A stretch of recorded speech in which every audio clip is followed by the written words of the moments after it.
I love gambling. Asterisk. I love gambling so much. Asterisk, asterisk. In Magic the Gathering, there is some degree of gambling, because you might, like, not draw land or whatever. This is not enough gambling. We're banned! Yusri! Look at this hot little sky twink. Actually, that's not hot enough. Lucas, show me any alternate arts. Ooh. Oh yeah, it's all coming together. Oh yeah, look at those peats. Lucas, bring up the Scryfall tagger. Oh, there's a barefoot tag. Yeah, nice. Look at all these bare feet. Yes. Yes. Save that one for later. So, Yusri lets you flip.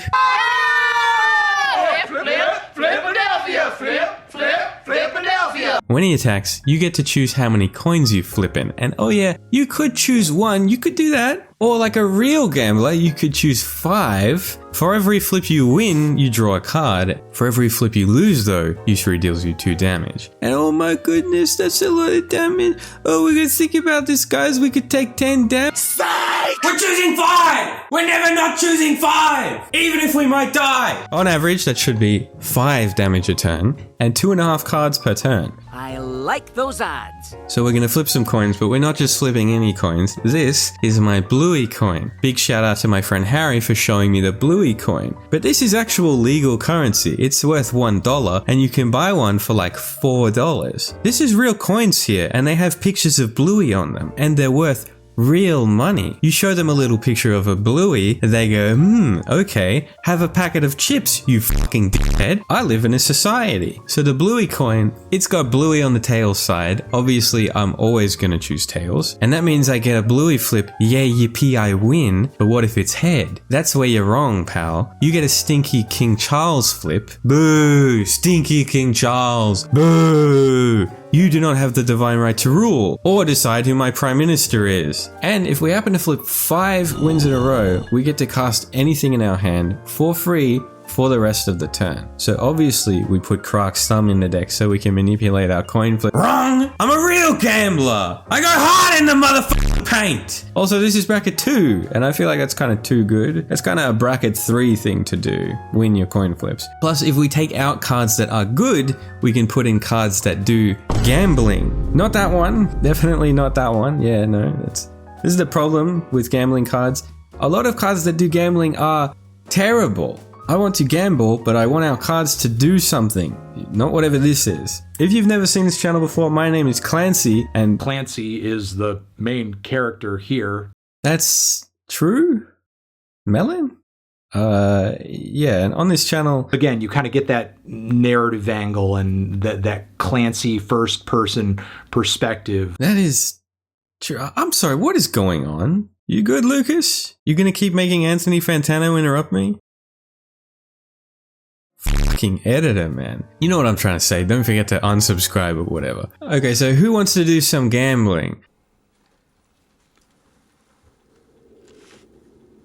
Son, you know, once you start, there's no going back. No, we are not investing. We're playing with magic cards, like this one, the Mysterious Stranger. He enters, you get to cast a copy of an instant or sorcery from a graveyard, chosen at random. Now, some of you might say, well, there's kind of no way to lose there, so how is that you know what you just got depicted as, right? Yeah, you might want to quiet down, bud. This is my town, and this is my guy. He's my main guy around here. Goblin Kaboomist. This guy, he makes landmines, this guy. And then, sometimes, at random, they blow up and kill him. What are you gonna do, huh? Next, a bracket 2 banger, Old Italy. This is attack, get 1 card from the top of every library, cast them for free. This next one sucks. Fickle Ifrit. When it attacks or blocks, you flip a coin. If you lose, someone gains control of it. That's fucking terrible. But you know, that's what it's like at the casino. You win some, you lose over and over. You know what I'm trying to say. But now with Delinia, you can roll a d20 and either make 1 copy of whatever you want, Fickle Ifrit maybe, or make a copy and then roll again. You get to gamble to see how many copies you get. Triple Triad lets you play a little gambling mini game. At your upkeep, everyone flips their top card. Impressive. Very nice. Let's see Paul Allen's card. And you get to cast your card for free. And for everything with lesser mana value than your card, you get to cast that for free. Zada, Renegade Recruiter, it's a 4/3 pirate. You guys like pirates? Pirates! pirates. Yeah, I know you guys like pirates. You're always raving about Pirates of the Caribbean. Do I look like I've seen Pirates of the Caribbean? Yeah, he kind of does actually. Zara says when she attacks, steal a creature from the defending player's hand, and now it's attacking them. And you're gonna give it back on end step, which I count as gambling, because what if they don't have a creature in hand? Huh? Territorial Hellkite says choose an opponent at random that you didn't attack last turn. It's attacking them now, which is kind of not good or bad, but it is gambling though. Master of Predicaments makes our opponents play a little game. If it hits them, we choose a card in our hand, they guess if it costs more than 4 mana. If they guess wrong, we get to cast it for free. So they gotta ask themselves that one question. Shifting Shadow, we gotta ask ourselves that one question. We enchant one of our creatures, upkeep, destroy it, flip our library till we get a different creature. Put Shifting Shadows on that, it gives the new one haste. The coolest thing this can do is flip us into Creepy Doll, which since it's indestructible, doesn't get destroyed next turn, but we still get to do the creature flipping thing. Next is one of my favorite gambling cards, it's Stitch in Time, and it also has the most amazing artwork. Man, I love how this guy looks. Look at his shit, bro. Have you seen this? And I know this is bracket 2, but this card says flip a coin. If you win the flip, you get an extra turn. If you lose, you just spend 3 mana to flip a coin. But that's gambling, baby. There's also a lot of gambling happening in the removal. Honestly, there are so many Chaos Warp style cards that the deck used to have like 21 removal, but that was a little bit control-ish, so I cut it back to 15. And for some reason, one of the cards that got cut was Chaos Warp. Anyway, this is Audacious Swap. It's like if Chaos Warp was not good, you remove something, they flip their top card, and unlike Chaos Warp, they always get it. They cannot whiff. Wild Magic Surge and Transforming Flourish are similar. You remove something, they get something else instead. And they always get something with these cards. Legitimately, sometimes you go Wild Magic Surge your thing, they flip into something much, much worse for the table, so you go, okay, Audacious Swap that thing. Next, it's Chef's Kiss. This is a redirect, except you copy the spell getting redirected, and you choose where that spell and the copy get redirected to at random. And they can't target your shit, so actually this is kind of like protection really. Just like Tybalt's Trickery, this is a counter spell where you counter their spell and then they do the Chaos Warp thing, and instead they're casting something else now. I know last video I talked about how I don't like counter spells, but what I meant to say was I don't like blue counter spells. And this is Invert Polarity, which is a counter spell, and it has blue in the casting. Well, look, it does gambling, alright? You either counter a spell or you gain control of a spell, which actually that's like definitely not gambling. That's actually A, a really good outcome, or B, a really good outcome, but it's gambling coded. Yeah, I don't know. I don't know what my definition of gambling is, but the other week my friend Steph played an Sanguinate where the X was like 30. I flipped my coin, gained control of the Sanguinate, killed Steph and one other player, gained 90 life, and was on like 103 versus Harry, the bluey coin guy, who was left on like 5 health. And I still lost that game, so fair play to Harry for that. Mog Assassin, flip a coin. If you win, destroy a creature. If you lose, your opponent destroys a creature. Now that's real gambling. That's got stakes to it. Goblin Archaeologist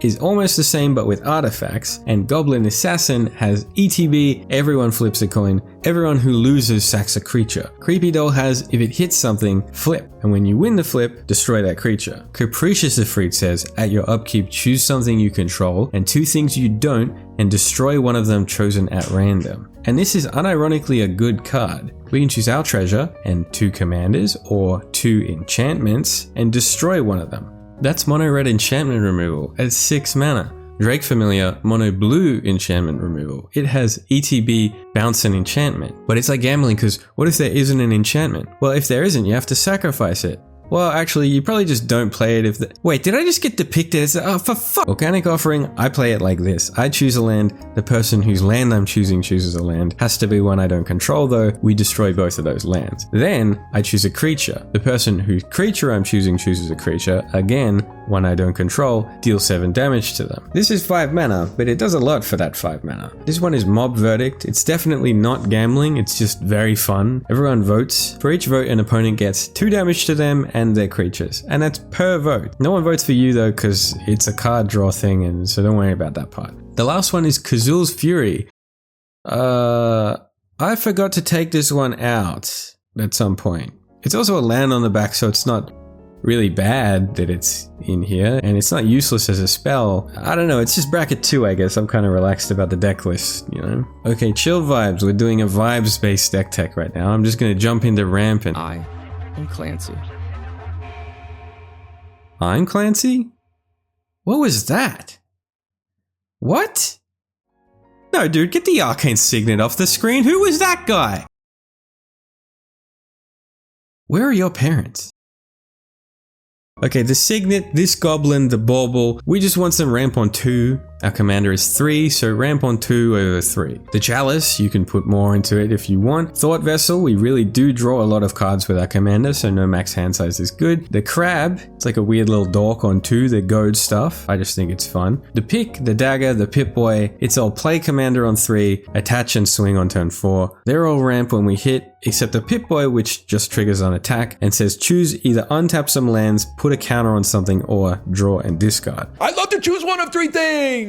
Tavern Scoundrel, maybe the best card in the deck. When we win a coin flip, we make 2 treasures. That is an average of 5 treasures a turn in a Yusri deck. Maybe you could call that a little too good in bracket 2, but I'm keeping this one. Vault 21 House Gambit, one of few actual gambling ways to ramp that exist, which is surprising to me, but it lets you play a little mini game. You draw discard a few times, then you try to reveal a full house basically. Or 5 of a kind, which doesn't happen in poker, unless you're really, really good. I just want to mention expert level safe quickly. You play this like gambling mini game and then the payoff is card draw. We draw so much from our commander that I think it would really feel kind of useless here. But if it made treasure though, it would be ramp. If my grandmother had wheels, she would have been a bike. And goddamn, I would slam it in this deck so fast. Methodic manipulation is gambling. I think I saw this in a Baumi video, so shout out to him for the tech. But it says, look at the top 7 cards of your deck. If one of them has the same name as something already on the field,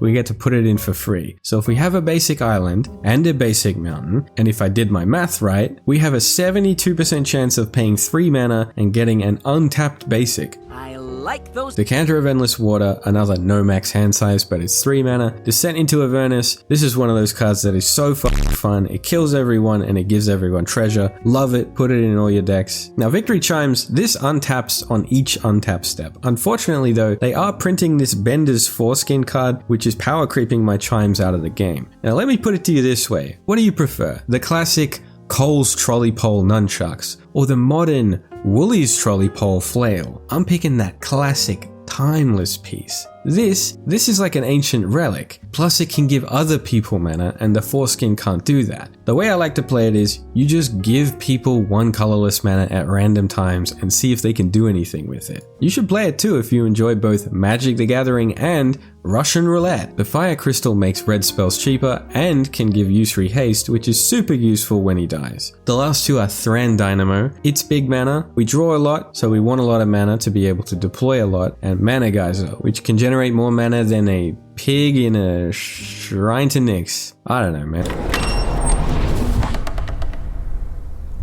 So few. What, ramp? No, there's like 18. So proud.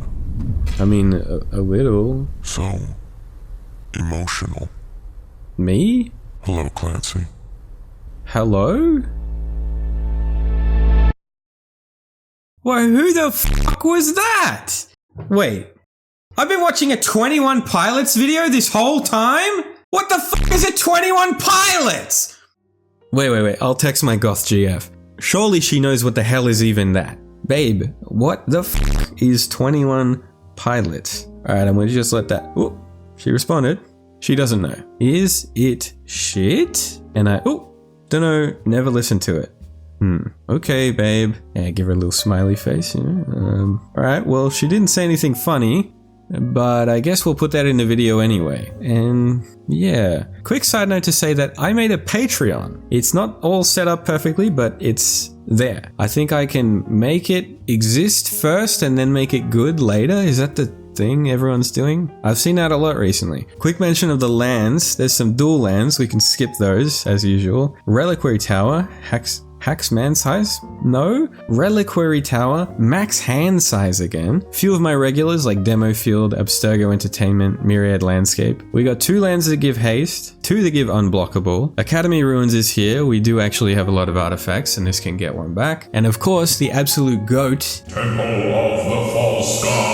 and that's the lands. I said it would be quick. This next category, this is the I'm trying not to gamble myself to death category. That ain't it, Chief. Which is not very gambling coded of me. So going back to our commander's ability, it is actually a problem that Yusri can deal us 10 damage in a turn. We can solve this problem though. Because Yusri is the one dealing us the damage, if we give him lifelink, he both deals and heals the damage and they cancel out. In Magic there are like 13 cards that can possibly give him lifelink, but if you've read Eater of Virtue, you know that one's not going to work. There are like 7 in this deck that I think are the most reasonable choices. One of those is Batterskull. You have to pay 10 mana to put this on him. 10!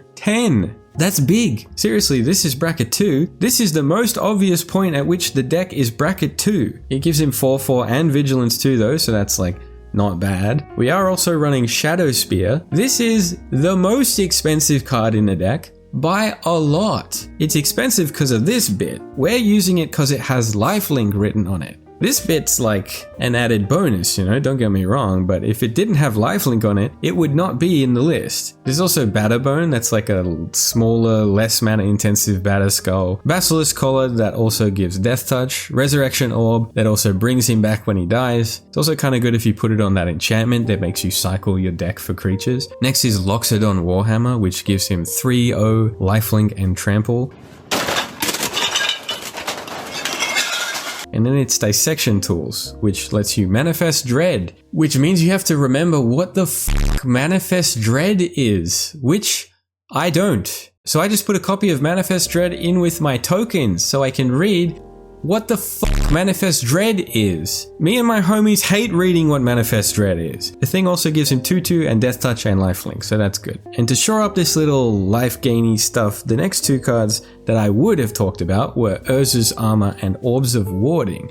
They both reduce damage dealt to you by 1, and I thought that meant that if you lose 5 flips and Yusri deals you 5 times 2 damage, it would reduce that to 5. But I found out mid-game after playing this way for like 6 months that Yusri deals all 10 damage at once, so it would reduce the damage to 9. So I do love those cards. I think they're both like literally the coolest thing ever, especially since they just turn off 1/1s being able to damage you, but they've been replaced with flat life gain in the form of Ivory Tower and Vence's Journal. And we actually do have some synergy with that since they both gain life based on cards in hand, and we can give ourselves no max hand size. So that's life gainy stuff. There are 9 of those total. Redundancy is not really good with these because once you have one, then you don't really need another, but you definitely want one. The only stuff I got left to talk about is just the generally good cards that don't fit in the other categories or whatever. It's, you know, I'm keeping it loose. It's bracket 2. Hey man, it's bracket 2, man. But before I do that, you've been watching Rubbed Genie's work. He makes the backgrounds for all of these videos and his shit is sick. You should follow him on Instagram. The link is in the description. So this is Khan the Betrayer. He has to attack, he has to block. If he takes damage, you prevent it, and you have to give him to somebody else. If you do that, you draw 2 cards, but like, there's nothing stopping them from attacking you with him now. That's stupid. You shouldn't have to take that risk. I do though, because that's kind of what gambling is like. Lightning Greaves, Swiftfoot Boots. These are just nice cards. We all like these cards. Actually, I don't know if you like these cards since, you know, actually I don't know you. I mean, yes I do. You and me, we're best buds. We're best friends, you and me. You are my literal boyfriend, you know? We don't have a parasocial relationship. You have a real relationship with me. You and me. I'm speaking to you. Directly to you, right now. They want us to be apart, but no. We will be together when we're dead. You look at your microwave, mate. You see those numbers? Yeah, I did that. Yeah, I'm communicating with you. I'm always communicating with you. I'm the wind in the trees, mate. I'm the, you know, the old men's faces on the trains when they're shimmering and they're changing form. I'm doing that. I'm manipulating the lights and the darkness, and yeah, I'm sending you esoteric messaging, mate. And I would never do anything to harm you, except if you'd been talking to the cops. What? Have you been talking to the cops, have you, mate? Hey? I got a call from someone who told me that you've been talking to the cops. What cops? Oh, you're down at the magic shop. Yeah, I love that movie, actually. Australian cinema at its finest. One time I actually watched it like 7 times in 2 days. That is not a joke.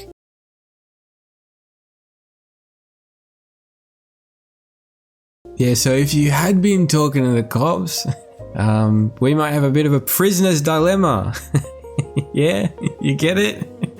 Yeah, so right now, just like when I play this card, I don't want to explain what it does. I'm just going to hope you already know, and I'm going to move on to Ensnared by the Mara. That's not that dissimilar. Opponents, they either flip a spell from the top of their library and they let me cast it for free, or they exile 4 cards and they take damage equal to the mana value. Surprisingly often, they choose to give me free spells, which is wild. Disrupt Decorum is a very fun card. You just goad everyone else's creatures. Spectacular Showdown is like if Disrupt Decorum was designed by a fucking madman. You goad all creatures, including yours, and you put a double strike counter on everything. This makes the game go fucking crazy. It can do some insane things to the board state. It's like beautiful music. I love it. The last 4 cards, they all actually synergize with Yusri. Can you believe that? In bracket 2, of all places. Chasm Skulker, Ominous Seas, Toothy, and the 3rd level on Wizard class, they all do stuff when we draw a card. And we do be drawing card. And the Wizard class once again will give us no max hand size too, so that's nice. Alright, one last meme. Why did I make that? What does that even mean? But really, that's the whole deck. These are the stats, but it's bracket 2, so who cares about stats? Before I wrap it up, I just gotta conclude that asterisk, I actually don't like gambling in real life at all. I don't go to the racetrack, I don't play the pokies, I don't buy scratchies, I despise blackjack, I don't buy lotto tickets, and I don't crack magic packs. I buy singles, or I proxy. I enjoy gambling when it's in a video game and it's not serious, and I'm pretending in this video like I like gambling because I think that that's a funny fake opinion to have, you know, but the reality is that I really don't like gambling. I think it should be illegal for them to advertise gambling, and it's not. And if you're someone who is a part of that gambling is a sick lifestyle and I love having a punt because I'm good at it kind of culture, I would just encourage you to take a look at that, especially if you're a young man. Like, that attitude and that culture was very prevalent in my high school, and that's actually kind of not cool, and gambling's actually kind of not sick. It kind of ruins people's lives. Anyway, but the double asterisk is because I love going all in Red Dead, and then if I lose, I just shoot everyone in the head and I load my save. Fucking love that game. Alright, are you guys impressed by my bracket 2 deck building skills? You're like, is that guy, what is that guy, a fucking architect? If you did like the video a whole bunch, don't subscribe to me. Go subscribe to TinyBones. You guys see that interview? It was awesome. The link's in the description. Congrats to my friend Jordan for taking the based frog's turn and killing Ifi Wadiwe in front of Gavin Verhey himself. All I have to say is, I introduced Jordan to Magic. Just saying. Shout out to that guy who got 83% on his assignment, and if you watch this whole video, you are my boyfriend now.